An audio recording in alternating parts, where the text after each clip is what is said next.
И Ивета се намира на един мост над нея. Ивета, защо избрахте това място? Добро утро с БНТ2 от моста на улиците Шипка и булевард Евлогий Христо Георгиеви. Защо сме точно тук? Сега ще разберем от организатора на изложбата Любен Кулелиев, който също така ще ни разкаже какво е градският акционизъм. Тук с нас и две от участничките в изложбата, Ели Цачева и Гергана Димитрова. Така, да започнем с един от многото въпроси. Защо сме точно на този мост в момента? На този мост сме, защото тук започва всичко, така да се каже. Изложбата се казва "Мостове на изкуството" или "Четвърт век по-късно". Тази година се навършват 25 години от първата емблематична акция за българското изкуство, която се е провела точно в коритото на река Перловска, в участъка между Военна академия, където се намираме ние, и НДК. Организатори на тази акция са Орлин Дворянов и Добрин Пейчев, известни като групата Д, което е съкратено от динамична естетизация.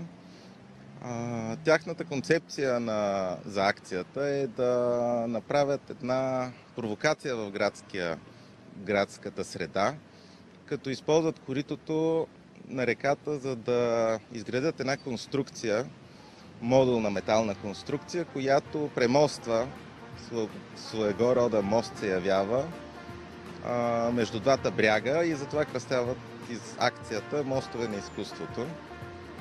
Самата инсталация се казва "Сито на светлината", като нейната цел е не толкова да промени и естетизира средата, колкото да предизвика интерес и дебат у хората и публиката, която е на място на живо в градската среда. Какво е акционизъм въобще, така да обясним с няколко думи на нашите зрители? Акционизма е художествен похват, да го наречем, чрез който на живо, на място, в дадена среда, в случая градска среда, се провежда художествена акция. Това е термина. В днешни времена как се проявява той в София? В днешни времена вече е доста по-свободно и не толкова шокиращо за всички. Представете все пак 1988 година, когато изведнъж на тогавашната действителност се появяват такива цветни и шарени неща в пространството и някакви хора правят странни неща. Това наистина е предизвикало голям дебат. Сега към Гергана и към Елица, те да ни разкажат за своите идеи. Първо към Гергана, каква е вашата идея за Перловската река?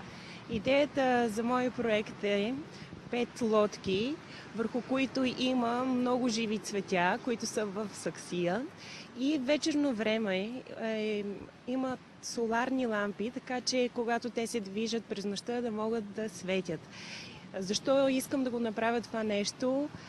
То е за да обърна внимание към публиката, да виждат красивото в града ни, макар и по-малко да го има, но все пак живата природа е нещо много важно и се съгласете, че примерно сутрин, когато тръгнете към работа и ако видите нещо цветно, различно, което се движи, както в случая тук по тази река, някак си ви става по-хубав и цветен деня.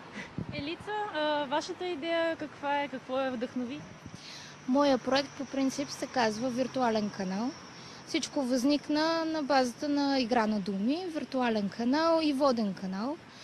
Всички знаем, грубо казано, че и в двата случая нещо тече.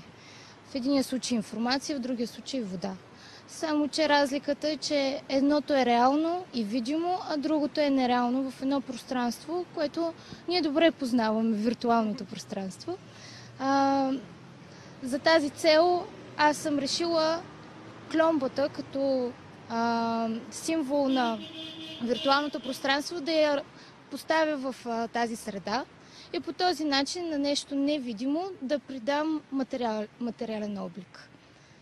Така, господин Кулелиев, за финал, колко време ще продължи изложбата и ще видим ли на практика в самата река акционизъм и кога? Изложбата ще продължи до 25-ти този месец в галерия Алма Матер в Софийския университет. Надявам се скоро време да видим на живо акционизъм, като естествено сега се свързан с доста по-големи проблеми с общината, отколкото тогава, тъй като имахме идея да реализираме част от проектите. Само важното, което трябва да кажа, е, че всъщност имаме реализации по този проект през октомври месец с ученици от приложеното училище в София Свети Лука, в Владайска река, в участъка около Палченска. Така че има светлина в тунела. Да се надяваме, че и Перовската река ще бъде озарена, украсена и въобще направена по-интересна и красива за гражданите ни в най-скоро време. Уважаеми зрители, посетете изложбата в галерия Алма Матер. А сега, Карина, се връщаме обратно към теб в студиото. Ивета, благодаря на теб и на твоите събеседници. Наистина се надяваме тази акция да се случи наистина на Перовската река, защото такива така наречени арт-инсталации несъмнено правят настроението в града по-добро и ни карат да обръщаме внимание на неща, които иначе подминаваме и сме свикнали да ги виждаме.